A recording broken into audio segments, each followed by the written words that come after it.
भद्रकाली की साधना कर तो लेता है इंसान, पर लोग लालच में आके ना उसका इस्तेमाल करने लग जाते हैं कि पैसा हमें झूठ मूठ बोल के भी पैसा कमाना है। ऐसे लोग करने लग जाते हैं, लेकिन वहीं पर देवी क्या करती है, देवी उसको दंड दे देती है। सीधा बुद्धि पर वार करा है, दिमाग पर, बच्चे की। बच्चा दिमाग से पैदल। अब उसके साथ साथ उसे बेचारे को दिखना भी कम। अब उस बच्चे की आंख की रोशनी भी इतनी नहीं है, क्योंकि दिमाग में उसके कहीं पानी वानी भर गया था, तो उससे फर्क पड़ गया आंखों पर भी। तो माई को पूजते हो ना, तो वो दंड देगी अगर आप झूठ बोलोगे, किसी के साथ धोखाधड़ी करोगे। ठीक है ना, चाहे वो रिश्तों की हो या पैसों की हो, संपत्ति की हो, किसी भी तरीके से किसी भी रूप में हो। आप पूरी तरीके से भद्रकाली को समझ नहीं सकते।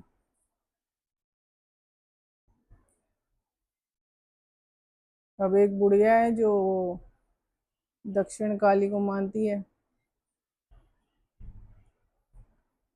अब होगा क्या उसका तो असर, वो तो माता ही जाने, उसका काम है, वो ही जानेगी।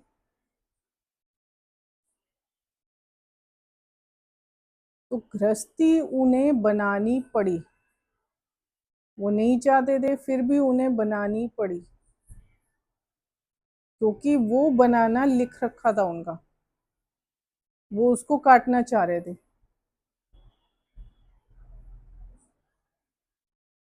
और वो हुआ नहीं, क्योंकि मैंने कहा ना, गुरु अगर शिष्य 1.5 है तो गुरु 2.5 है। अब वो गए अपने आश्रम से निकल के, और फिर उन्हें बनानी पड़ी गृहस्थी फिर, क्योंकि वो वापस तो जा नहीं सकते थे उसमें, क्योंकि गुरु ने कह दिया था कि गृहस्थी तो तुझे बनानी पड़ेगी। और वो हुआ भी। लेकिन अगर वो झूठ नहीं बोलते, अगर ऐसा लोगों के साथ नहीं करते, तो उनके बच्चे के साथ भी ऐसा नहीं होता जो हुआ। तो जो काली को पूजने का दावा करते हैं ना, उनके पास तो शक्तियां थी, सोचो जब ये हाल हुआ है। तो अगर आप खाली पूजने का दावा कर रहे हो और आप जबान पे झूठ रख रहे हो ना, तो आपके परिवार के दिमाग पर वार होगा। बुद्धि खत्म कर देगी वो। और ऐसा नाश होगा कि तुम्हारी सोच से भी परे है। तो झूठ मत बोलो, झूठे मत बनो, जो बोलना है सच बोलो, धोखा मत दो। ये दंड देगी ही देगी, हर हाल में देगी।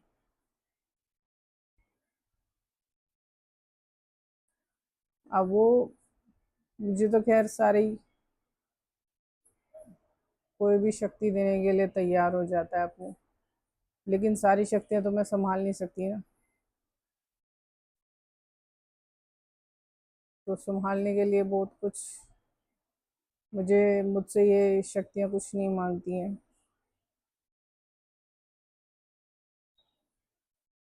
तो आपको सच्चा रहना पड़ेगा अगर काली को पूजते हो।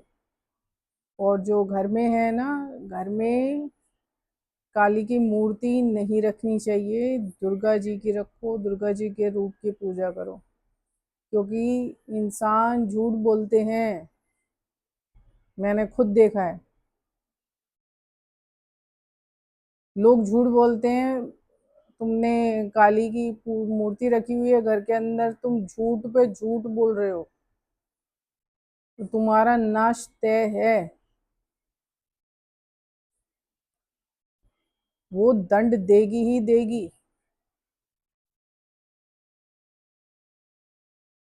अब उन्होंने तो साधना इसलिए करी थी ना कि हाँ मुझे तो गृहस्थ में जाना ही नहीं है, मुझे तो बस यही करना है, मैं तो हरिद्वार में रहूंगा, मैं तो यहीं आश्रम में रहूंगा और यहीं सेवा भाव वही चीज करूंगा। लेकिन क्या हुआ, उन्हें गृहस्थी बनानी पड़ी क्योंकि बनाना उनके किस्मत में था।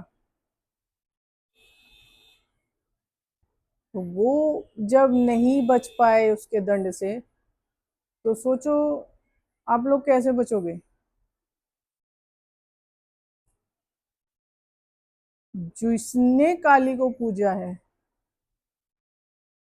और वो झूठ के पथ पर है, वो झूठ बोल रहा है, लोगों के साथ छलाव कर रहा है, धोखा दे रहा है, गलत राह पर है, उस इंसान को चोट लगेगी ही लगेगी। लोग करते हैं, सीधा दिमाग पे वार करती है ये। अब मेरे ऊपर कोई करवा रहा था, मेरे पिता से जलन के कारण, ठीक है। अब उसके साथ क्या हुआ कि उसका पोता मंदबुद्धि पैदा हुआ है, उसका पोता मंदबुद्धि है। अब उसकी बहू रोती है कि इससे तो संतान ना होती तो अच्छा होता। अरे जब तुम्हारे सास ससुर ने कर्म कर रखे हैं तो तुम्हें तो भोगना ही पड़ेगा ना, तुम उस परिवार का हिस्सा बनी हो, भोगो अब। और जो लड़का है वो दारू पीता है, अंधाधुंध दारू पीता है। हशर बुरा करती है फिर ये, जिसकी रक्षा करने पर आए ना। और अगर रक्षा वो कर रही है और उसके ऊपर तुमने कुछ कर दिया है, तुमने बुरा सोच भी लिया उसका करने का और उसके साथ करने करा है, क्रिया करवाई है, ठीक है, किसी भी तरीके का मारण तंत्र कुछ भी करवाया है, तो वो तुम्हारे बच्चों पर ही आएगा। मैंने ऐसे उदाहरण देखे हैं। मेरे ऊपर करवा रहा था तो दे दिया दंड उसे। इंसान मतलब भूल जाता है कि भगवान है, उसकी शक्ति है। मैं साधना कर चुकी थी तो वो तो पहले से जानती थी इस बात को कि ऐसे ऐसे ये करेगा। उसने दंड दे दिया, पोता उसे पागल दे दिया। कर लो, न जीने में हो न मरने में हो, ये असर होता है। तो झूठ मत बोलो अगर काली को पूजते हो, वरना इसकी मूर्ति के सामने जाने की हिम्मत भी मत करना, तुम्हें दंड ही देगी उल्टा। उसका नियम यही है, जैसे शनि का नियम क्या है, दंड देने का। अब शनि के कितना भी सोमन तेल भी चढ़ा लो कुछ फर्क नहीं पड़ेगा, दंड देगा ही देगा, उससे कोई फर्क नहीं पड़ता। मेरे मेरे खिलाफ जो कोई कुछ भी कर